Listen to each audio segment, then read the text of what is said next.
Eu quero que você abra sua Bíblia em Mateus, no capítulo 7, no versículo 7. O meu tema hoje é fantástico. Por que nossas orações não são atendidas? Por que Deus não ouve nossas orações? Alguém aqui já teve a sensação de estar falando para a parede quando está falando com Deus? Alguém aqui já teve a sensação que Deus está em silêncio, calado? Eu tenho uma mensagem por título, Deus no escuro. Eu tenho uma outra mensagem por título, 13 perguntas que ninguém tem coragem de fazer a Deus. E eu ainda não tive coragem de pregar ela. São 3 coisas que ninguém tem coragem de falar para Deus. Mas eu vou começar aqui hoje falando sobre por que Deus não ouve as nossas orações. Não são todas, mas hoje há uma sequência de muita gente frustrado com Deus, sem motivo, obviamente, porque oram e não são atendidos.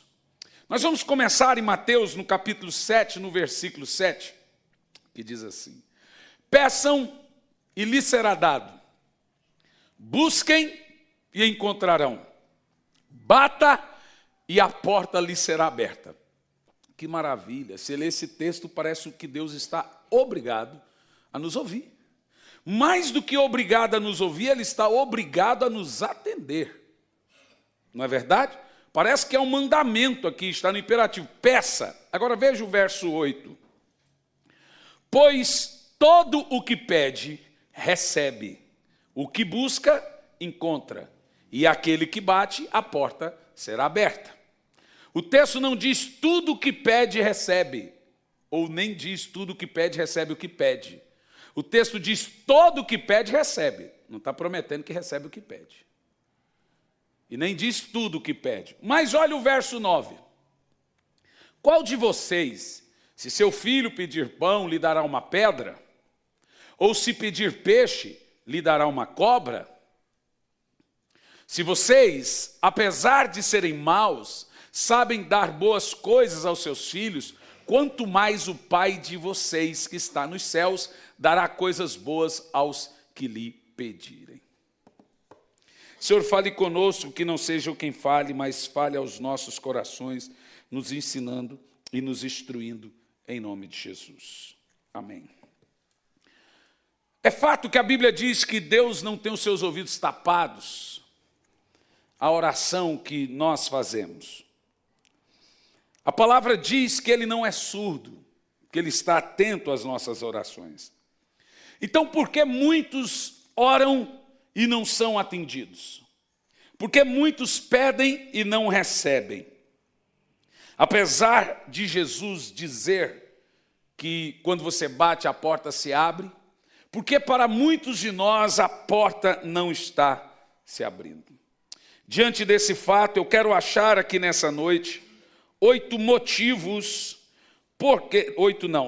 motivos porque as nossas orações não são atendidas. E preste atenção, em cada um desses motivos nós teremos uma base bíblica para comprovar que você pode orar até morrer, que a sua oração não será atendida. E esses 6 motivos estão colocados na Bíblia Sagrada para nos mostrar que você pode orar, e Deus não vai ouvir a sua oração. Primeiro, falta de perdão. A oração que quebra o bronze não pode quebrar o coração que não perdoa. A falta de perdão faz com que o céu continue de bronze, com que a sua oração não alcance o favor de Deus. A falta de perdão, mesmo que você ore 24 horas por dia, se você não perdoar, sua oração jamais chegará ao céu, sequer arranhará o céu. Todas as vezes que Jesus falou sobre oração, consequentemente, no mesmo texto, ele falou sobre falta de perdão. Vamos analisar isso em Mateus capítulo 5, do verso 23, vamos ver aqui verso 23 e verso 24. Mateus 5, verso 23 e verso 24.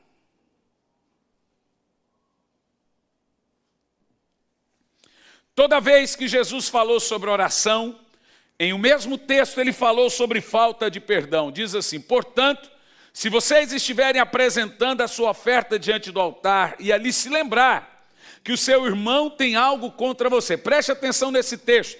Aqui tem uma ordem que precisa deixar bem claro. Não é se lembrar que você tem algo contra o seu irmão.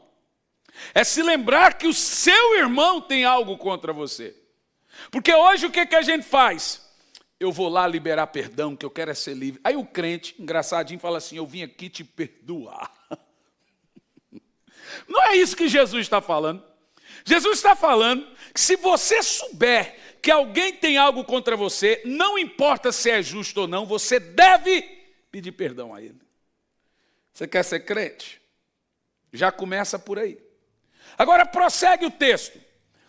O texto diz que quando você tem algo no coração ou descobrir que alguém tem algo contra você, nem a sua oferta pode ser consagrada. Não diz que não pode ser dada, deixa eu deixar claro ali. Ó.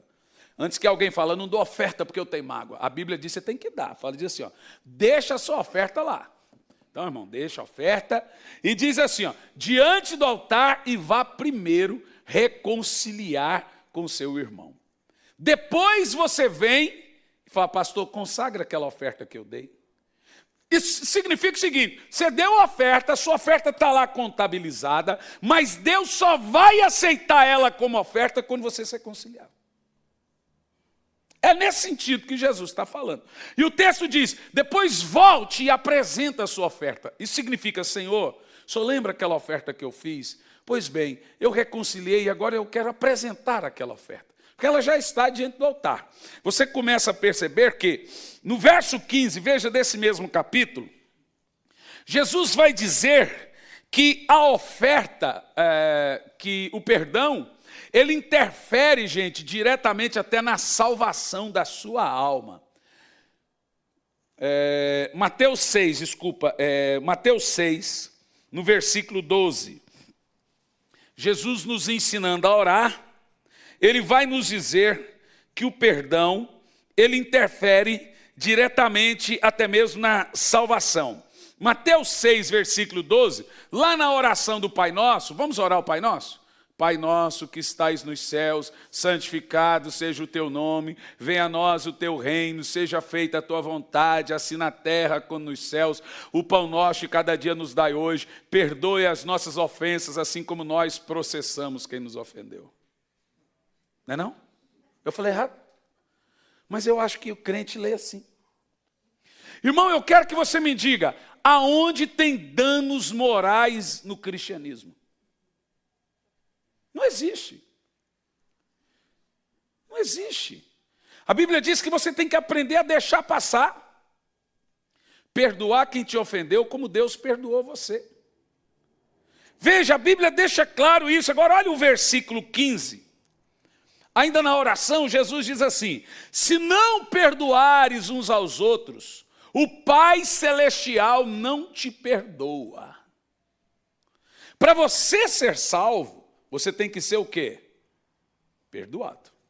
Se você não for perdoado por Deus, você não consegue ser salvo. Agora veja você, como hoje nós temos um grupo de cristãos realmente problemáticos, uns contra os outros, todos contra um, e você vai perceber que o rancor, a mágoa, a ferida, ele tem dominado o cristianismo, e a falta de perdão hoje é um mal constante na igreja. Estava pregando num culto, uma senhora, numa mensagem minha, obviamente eu estava falando sobre isso, ela se levantou e disse: o senhor está querendo me dizer que se aquela pessoa que matou o meu filho, se Deus perdoar ela, ainda eu vou ter que encontrar com ela no céu? O senhor não está na minha pele? Eu falei: não estou dizendo que você vai encontrar com ele no céu. Você não vai para o céu. Arrisca ainda o ex-criminoso ir para o céu. E você não. Gente, nós não perdoamos as pessoas porque é justo. Porque se perdão fosse justo, não seria perdão. Nós perdoamos porque é um ato de misericórdia. As pessoas são perdoadas não é porque elas precisam, é porque elas merecem. E merecem porque nós merecemos o perdão através de Cristo. E uma outra coisa que eu aprendo sobre perdão, que perdão não é ausência de justiça. Perdão é transferência de justiça. Deixe-me te explicar. Tem muita gente que não perdoa porque ela diz, não é justo. Então eu vou perdoar e a coisa vai ficar assim mesmo. Não. Toda vez que você perdoa, você transfere para Deus a justiça que você está praticando no coração por não perdoar. Aí Deus vai agir. Enquanto você não perdoa, Deus entende que você já está tendo a justiça no coração. Então perdão não é ausência de justiça. Perdão é transferência. É transferir para Deus que Ele haja justamente por sua causa. Uma outra coisa que as pessoas sob perdão acusam é que elas perdoam, mas não conseguem esquecer. Basicamente, essas pessoas estão firmadas aonde Deus, quando perdoa os pecados dos outros, Ele diz que não se lembra mais. Algumas pessoas interpretam isso, então, que perdoar é não se lembrar. Não é.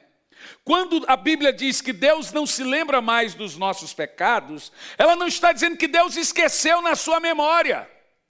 Ela está dizendo que Deus não lança na cara os nossos pecados. É nesse sentido. Perdão não é você esquecer, o nome disso é amnésia. Perdão é não lançar mais na cara o que a pessoa fez contra você. Isso é perdão. Perdão é tirar a mão do pescoço quando você tem direito de enforcar. Isso é muito sério. Nós devemos levar isso em consideração. Veja em Marcos, capítulo 11, no versículo 25. Esse é um dos temas que mais requer atenção. Das 6 coisas que impedem Deus de ouvir as nossas orações. Por que Deus não nos ouve? Em Marcos 11, 25.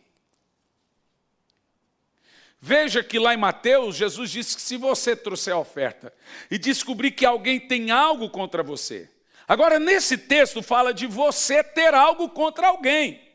Em dias atuais de redes sociais, de gente se engalfinhando e dando alfinetada, é muito difícil você não ter algo contra alguém. Eu já pensei várias vezes em desfazer de rede social. Mas eu uso muito isso para divulgar os eventos, para a missão e etc, etc. Mas Deus tem que me tratar. Porque as pessoas taiam o sangue da gente. Ai, gente, eu leio cada coisa.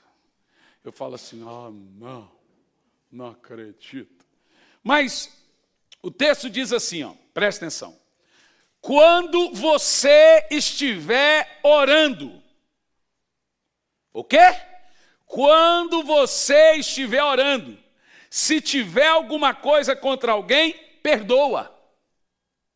Para que o Pai Celestial também perdoe os seus pecados. Meu Deus do céu. Você percebeu que se na hora que você estiver orando, e o seu coração estiver manchado por algo contra alguém, a sua oração não é respondida. Então a Bíblia diz que a primeira coisa que um cristão deve fazer, quando ele estiver orando, é se lembrar que ele tem algo contra alguém e falar, Senhor, eu perdoo. Mas não é perdoar aqui, depois ir lá e perdoar. Pedir perdão e perdoar. Porque senão, você não é perdoado. Se você morre em pecado. Diga comigo, misericórdia. Paulo, inclusive, diz que quem não perdoa, Satanás tem vantagem contra ele. Veja só esse texto. Na segunda de Paulo aos Coríntios, no capítulo 2, no versículo 10 e no versículo 11. Paulo sugere que o cristão que não perdoa, o diabo tem vantagem contra ele. Paulo diz assim, se vocês perdoam alguém, eu também perdoo. E aquilo que perdoei, se é que havia alguma coisa para perdoar, perdoei na presença de Cristo por amor de vocês. Prossegue. A fim de que Satanás não tivesse vantagem sobre nós, pois não ignoramos as suas intenções. Diga, Senhor Jesus amado. Você viu? Paulo diz assim: eu perdoo para o diabo não ter vantagem sobre mim. A palavra é brecha. E a palavra brecha, na definição, é abrir uma avenida, um caminho para o diabo passar. Não é um buraquinho, não, irmão. A palavra brecha na Bíblia é abrir caminho, passagem para o diabo. E é essa vantagem do qual Paulo está falando. Em Provérbios capítulo 10, no versículo 12, diz assim, ó: o ódio suscita contendas, mas o amor encobre todas as transgressões. É poderoso ou não é? Então, em primeiro lugar, nós estamos convictos que quem não perdoa não pode ser atendido por Deus. Nós agora temos aí um primeiro sinal que as frustrações dos crentes não é ficar dizendo por que Deus está em silêncio, por que Deus não faz. Tem uns motivos. A falta de perdão mancha o coração das pessoas. Segundo, viver pecando. Não digo pecar, porque todo mundo peca, mas viver na prática do pecado. Há pessoas que fazem da vida um pecado e do pecado um estilo de vida.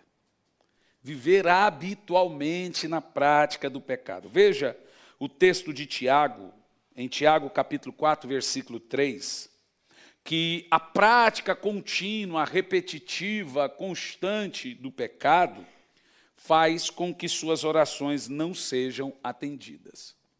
Tiago diz assim: quando pedem, não recebem, porque pedem por motivos errados, para gastarem prazeres. Ora, se não é isso que essa geração de crentes está fazendo. Senhor, me dá prosperidade, não dá 1 centavo para missões. Senhor, me dá prosperidade, não investe na vida do próximo, não ajuda o pobre, não faz nada. É só para gastar com ele. A Bíblia diz que Deus não dá nada a você porque você não visa o bem maior. Você só visa você. Mas Tiago ainda fala mais. Agora ele fala de pedir coisas a Deus que inclui só você e os seus prazeres. Deus não vai atender. Ok. Mas agora ele vai falar também que Deus não vai atender as orações por causa dos contínuos ou pecado continuado. Veja o próximo texto. Adúlteros, vocês não sabem que a amizade do mundo é inimizade contra Deus? Quem quer ser amigo do mundo faz-se inimigo de Deus. Prossegue.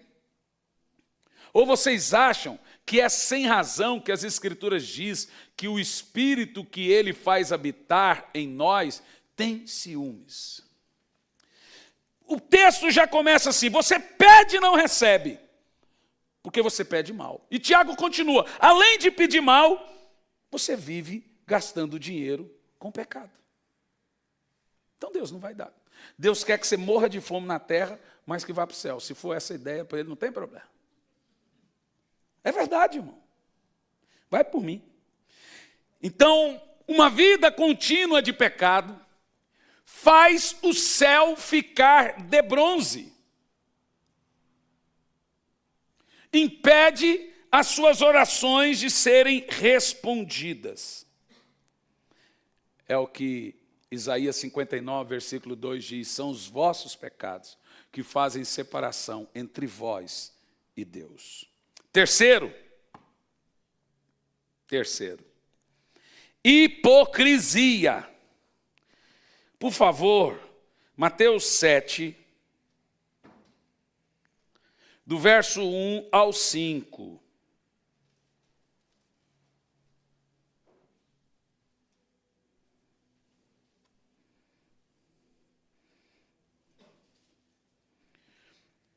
O texto diz assim, ó: não julgueis para que vocês não sejam julgados, pois a mesma forma com que julgarem, vocês serão julgados, e a medida com que usarem também será usado para medir vocês. Bom, tem gente que realmente diz que a Bíblia não está proibindo você de julgar, está proibindo você julgar sem olhar para a trave no seu olho. Não é isso, não. A Bíblia diz também que julgar sem olhar para a trave no olho é sério. Mas o texto começa assim, ó. Vamos ver se Jesus disse que é para julgar ou não julgar. O texto começa, verso 1. Não julgueis para que você não seja julgado. O texto começa dizendo, não julgue. Não tem meio termo, não julgue. Acabou. Segue o verso 3. Por que você repara no cisco que está no olho do teu irmão e não se dá conta da viga, ou seja, do seu enorme pecado que está no seu próprio olho?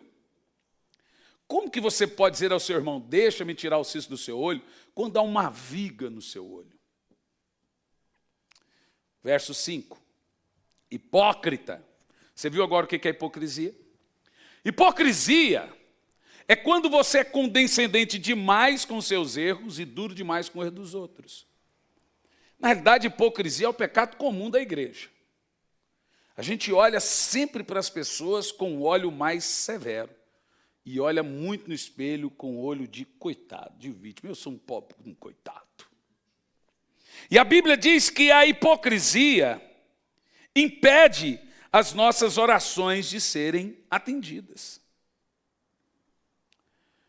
Tira o cisco do teu olho e depois se preocupe com o seu irmão, disse Jesus. Sobre isso, Paulo fala em 1 Coríntios, capítulo 11, versículo 28. Examine-se, pois, o homem a si mesmo. Todos nós vamos dar conta diante de Deus. Já é difícil dar conta da nossa vida, quanto mais dar conta da vida dos outros. Se você quiser falar da vida de alguém, fale da de Jesus. Aí uma vida boa para você falar. Pare de falar da vida dos outros. Pessoas inteligentes falam de ideias. Pessoas tolas falam de gente. Na vida é assim, irmão. Ou você fala de Deus, ou você fala de pessoas. Cuidado, vigia. Maledicência é um pecado. A Bíblia diz, 6 coisas Deus odeia. A 7ª ele abomina. É o linguarudo. É o irmão que tem dom de língua. Língua grande. Quarto, esse texto aqui em quarto lugar, que impede as nossas orações, é um dos mais duros que nós vamos ler hoje. Mais reais. Provérbios 21, versículo 13.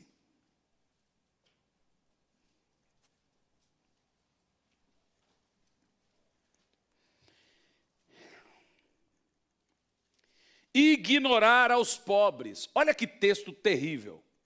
Quem fecha os ouvidos ao clamor dos pobres, clamará e não terá resposta. Se esse texto não diz o porquê que a maioria das pessoas não são ouvidas por Deus, me encontre outro que diz. Aquele tipo de gente que você pede ajuda, que você fala, que você convoca, irmãos, vamos ajudar o próximo, vamos trazer um alimento, não vai doer ninguém, vamos fazer isso, vamos mandar um recurso. Teve gente que disse assim para mim, pastor Hernani, arrumou um negócio lá na África e quer obrigar a gente a pagar. Ninguém pediu.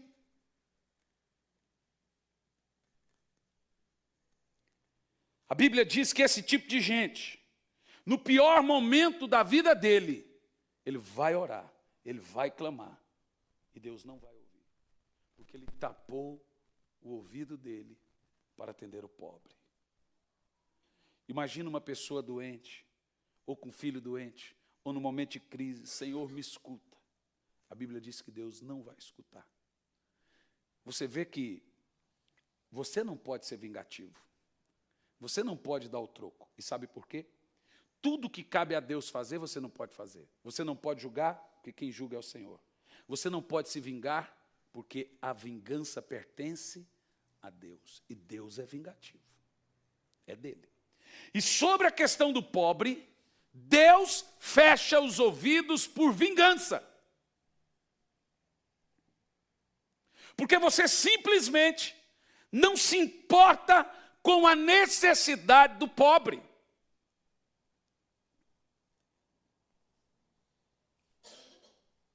Em quinto lugar, por que nossas orações não são respondidas? Desrespeito ao cônjuge. Isso aqui é sério. Veja 1 de Pedro, capítulo 3, no versículo 7.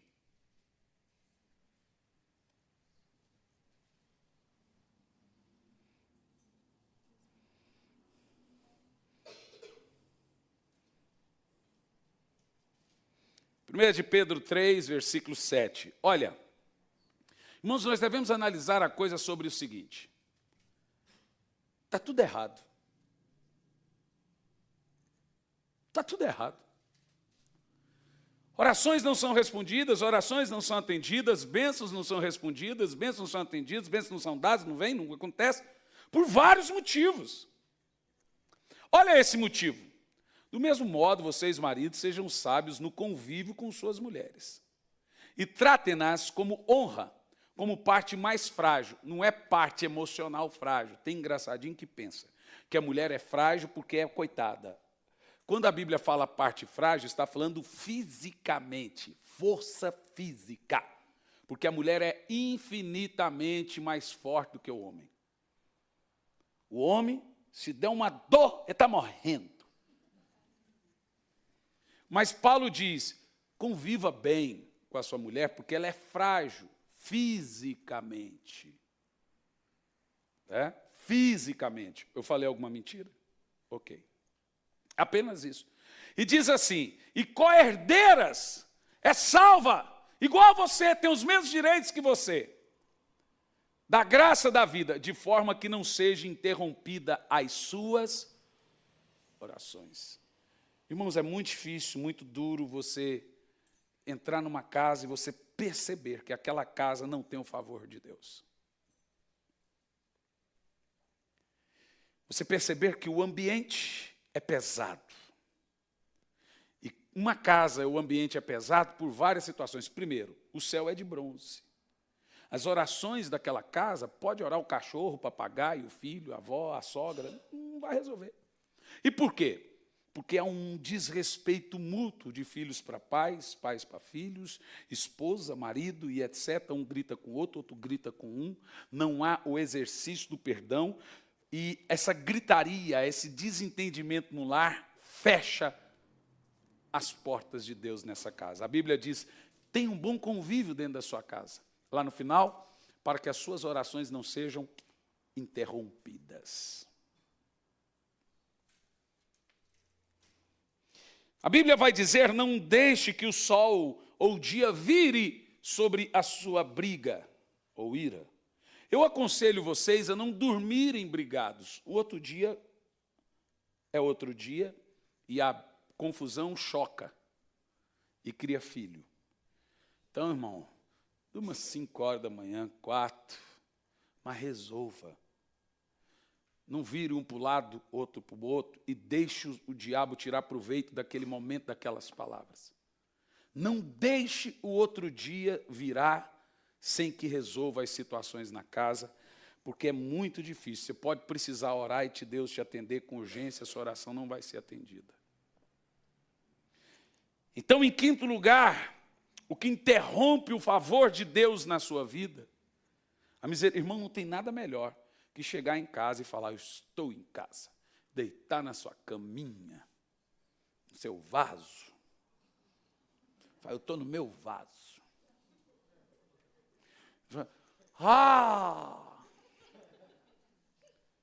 Deitar no seu sofá.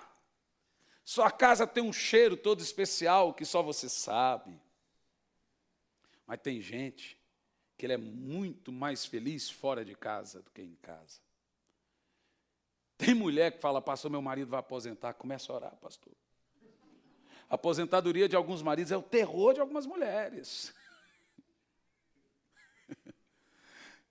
Tem mulher, irmão, esses dias a gente ouviu uma, falava para mim, pastor Elisandra, quando meu marido viajava, eu falava, como que pode, gente? Me diga você. Será que é impressionante, tem famílias que se reunir todo mundo, o pau quebra. É um talento para confusão algumas famílias. Meus amados irmãos, nós devemos, e tudo começa lá do primeiro princípio, o exercício do perdão, o diálogo, a conversa. Sabe, esse joguinho de baleia azul, esses adolescentes se matando. Alguém vai dizer assim, quer se aparecer, vai arrumar serviço. E se foi só um gatilho para provar o quanto os pais têm um abismo entre os filhos. Não conhecem.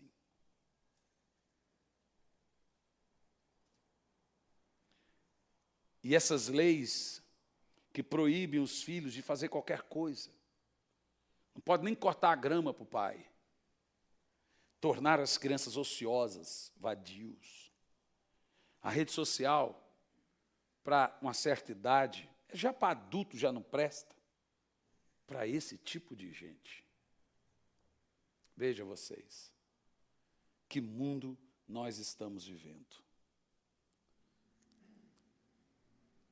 Se você, pai, assistir essa série que eu falei, você vai perceber que há um grupo de adolescentes que são super comunicativos com seus colegas, mas em casa são extremamente silenciosos. Você vai achar chato alguns, melancólico outros, mas é muito importante. Por favor, não indique isso para crianças ou etc. Mas todos deveriam saber. É um livro, assim como você leria o livro. É muito grave. A falta de perdão hoje na igreja. Constantemente eu lido com irmãos, eu vou sair da igreja, pastor, eu te amo, eu amo a igreja, mas vou sair da igreja por causa de... Eu falei, mas o que tem a ver? É que eu não quero conviver com ele.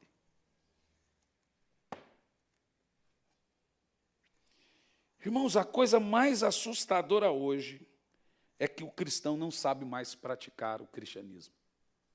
Que o cristão não sabe mais praticar a Bíblia. Não sabe. Esse é o ponto em que mais me assusta. A Bíblia diz, faça, a gente não faz. A Bíblia diz, não faça, a gente faz. Perdeu-se o controle. Ninguém consegue mais praticar o que diz a Bíblia. Recentemente eu fiz uma abordagem teológica sobre a questão do filme A Cabana. Um filme totalmente esotérico. Um livro que eu já havia lido, totalmente esotérico. Em que Deus, não é pai, é mãe. Já começa aí, distorcendo a personalidade de Deus. É pai nosso? Não, é mãe nossa. Segundo, o pai olha para o filho, no caso que é Jesus, e diz assim, eu tenho filhos em todas as religiões do mundo. Eu tenho filhos no budismo, no seixonoísmo e etc. E vai falando. E ele olha e diz assim, não é da minha vontade que todos se tornem cristãos. E fala assim para Jesus, não é da minha vontade que todos creiam em você. Em João 1:12 vai dizer o seguinte, mas a todos os quantos receberam, deu-lhes o poder de se tornarem filhos de Deus, a saber, os que creem no seu nome. Está dizendo que não há salvação fora do cristianismo. Mas o filme diz que há. Olha, não é da minha vontade que todos sejam cristãos. Alguns vão ter intimidade comigo, outros não, mas eu não estou me preocupado com isso. Irmãos, é tanta asneira. No filme Deus diz assim, eu já perdoei a todos, meu filho, por causa do seu sacrifício. Não importa o que eles fizerem depois da cruz, já estão perdoados. Universalismo, gente, é o cúmulo do absurdo. Aí os crentes estão indo lá no cinema. Aí sai, porque o filme é bonito.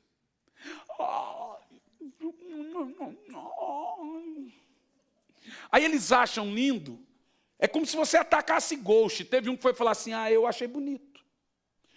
Eu aprendi muito sobre Deus. Falei, se você tivesse lido a Bíblia, você aprenderia mais. Porque eu aprendi sobre perdão.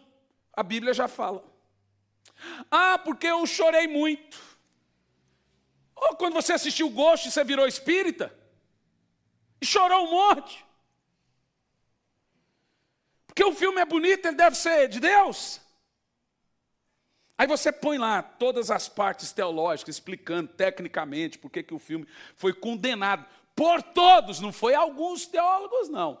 Todos os teólogos sérios fizeram análise do filme e falaram assim, esse filme não presta, é esotérico.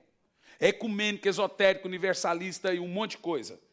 Que, minha filha, você apanha feito um cachorro sofredor na internet. Eu falei, deixa para lá que se lasque também. Vamos para o inferno, cambada, de uma vez, vá. As pessoas realmente, elas querem viver o que elas querem, o que elas pensam, o que elas aí eles falam assim, Deus quer que eu seja feliz. Não, Deus não quer que você seja feliz. Deus quer que você seja santo. A maior crise hoje é que não conseguimos mais seguir os princípios da Bíblia. E você sabe o que mais me assusta? Que um dia Jesus estava olhando para os seus discípulos e disse, quando o Filho do Homem vier, ele para. Quando o Filho do Homem vier, achará fé na terra. Sabe por quê? O total distanciamento dos princípios de Deus fez e faz essa descrença terrível que nós vivemos hoje no cristianismo. No entanto, meus irmãos, em sexto lugar, porque Deus não nos ouve? Desonrar e desrespeitar a autoridade espiritual. Romanos capítulo 13, versículo 1, nós vamos fazer uma análise sobre o que é autoridade espiritual. Porque realmente há pessoas que não concordam com o chamado cobertura espiritual. Esses dias o Ezequiel escreveu em um vídeo meu na internet. Comentário no YouTube. Meu pastor. Aí foi lá um engraçadinho e escreveu embaixo. Seu pastor é Cristo, deixa de ser idólatra. Realmente hoje há uma crise de pessoas que já estão feridas na igreja, estão feridas uns com os outros, são incongregáveis, irreconciliáveis, pastores de si mesmos, e agora estão se juntando. Agora você pega um fio desencapado e junta com outro fio desencapado, o que vira? É um cuito-se-cuito. O que existe é o seguinte, um monte de gente ferida dizendo, vamos se reunir.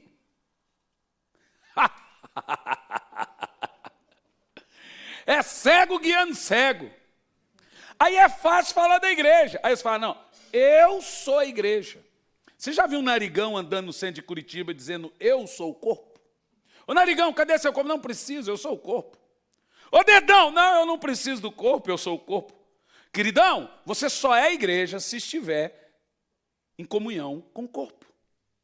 Se você não, mas eu sou a igreja sou eu, então fique em casa. É muito fácil hoje ser crente de internet, crente de YouTube. Você não foi na igreja, mas assistiu o culto pela internet, como se fosse coisa que mudasse alguma coisa. Existe uma coisa que se chama atmosfera. A Bíblia diz, aonde o povo se reúne, aonde há comunhão entre os irmãos, dali desce o óleo precioso. Aonde o povo de Deus se reúne, o Senhor se faz presente. Aí você assiste na internet, você entende, mas duvido muito que recebe como receberia, porque não há uma atmosfera, não há uma manifestação como se tem no juntar, no ajuntamento de irmãos. Se acredita que igreja é só vir na igreja? Claro que não. Nós temos dois tipos de igreja, temos a igreja visível e a igreja invisível. A igreja invisível, ela é interdenominacional, ela é pura, imaculada e não tem pecado. A igreja visível é cheia de placas, cheia de defeitos, cheia de coisas, cheia de gente pecadora.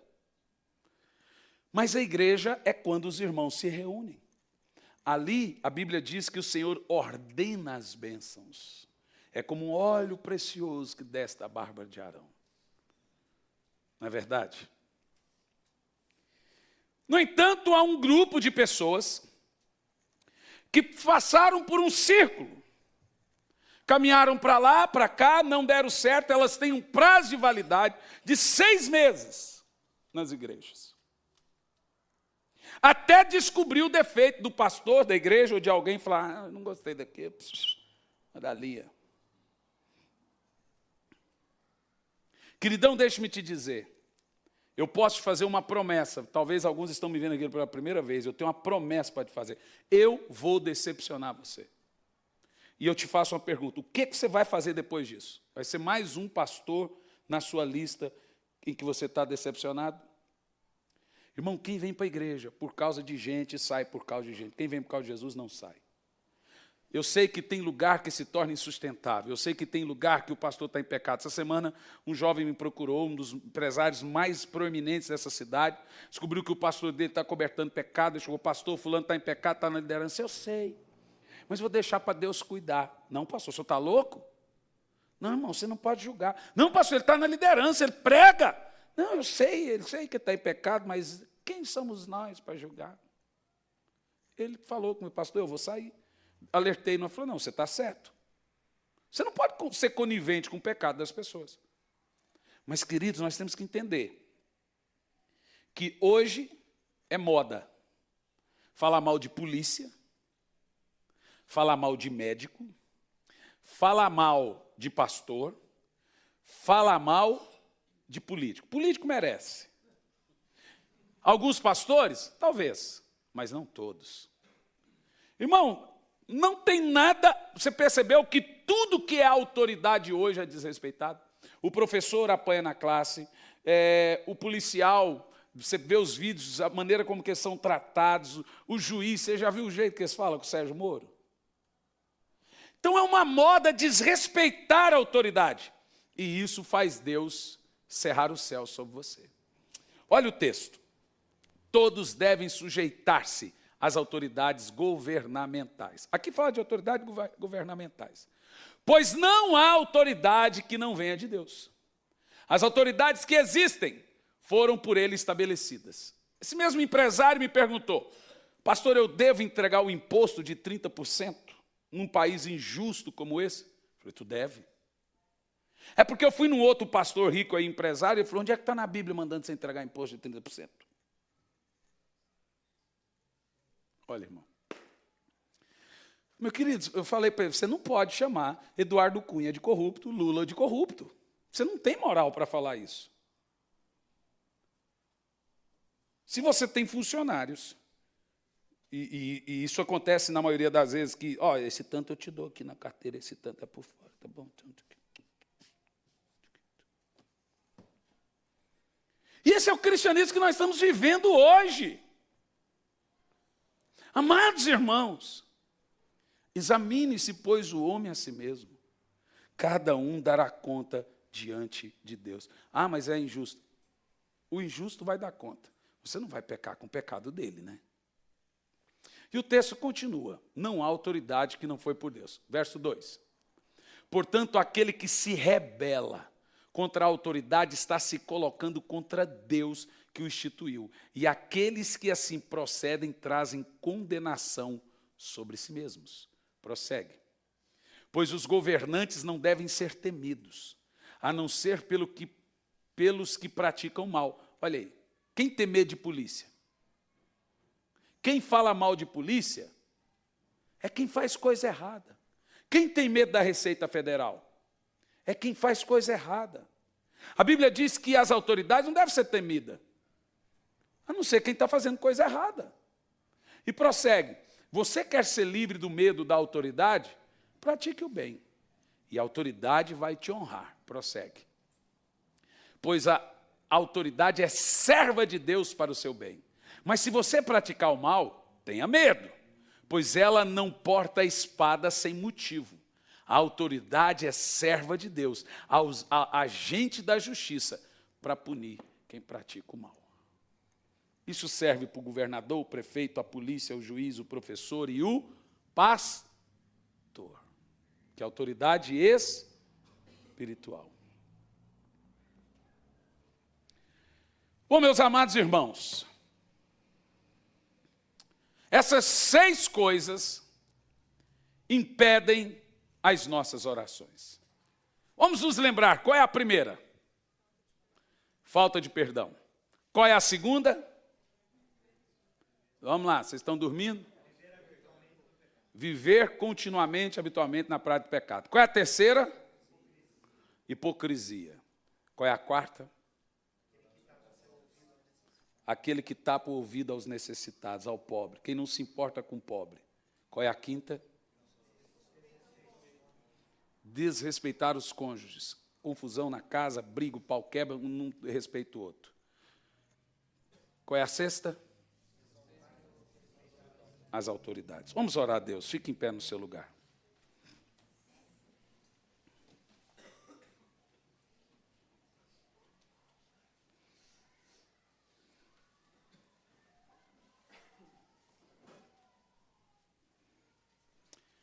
Eu quero que você feche seus olhos. E você examine e se lembra do que você ouviu, de tudo que você ouviu. Pense no que você ouviu. Examine as 6 coisas que impedem suas orações serem atendidas. Veja se as suas orações não são atendidas por causa dessas 6 coisas. Eu quero que você ore baseado, fundamentado naquilo que você ouviu. Se tiver que perdoar, perdoe. Se tiver que pedir perdão, peça. Se tiver que consertar, se tiver que falar para a sua esposa, fala, nunca mais nós vamos faltar com respeito nessa casa, vai ter conversa. Não vou te xingar, você não vai me xingar. Não vou te quebrar a panela na sua cabeça, prato na sua cabeça mais. Eu quero que você proponha uma mudança. Ah, mas o pastor não está sendo justo. Ele vai dar conta diante de Deus. Ele vai dar conta. A sua parte é obedecer. A dele é fazer a coisa certa. Feche seus olhos. Senhor Deus. Como igreja, Pai, nós estamos aqui envolvidos com o cumprimento da Tua palavra. E nós ouvimos e entendemos aqui agora que nós precisamos mudar, que nós precisamos melhorar, pois nossas orações não estão sendo atendidas. Qualquer pecado, por nível importa, tem impedido as nossas orações de chegar ao Teu trono da graça. Senhor, eu te peço, nos ensine, nos ajuda, pregue, nos dê força para transformar nosso interior. É o que nós te pedimos, em nome de Jesus. Amém. E graças a Deus. Eu sei que você está borocochô, está down depois de uma palavra dessa, mas vamos dar um sorriso aí, vamos aplaudir Jesus.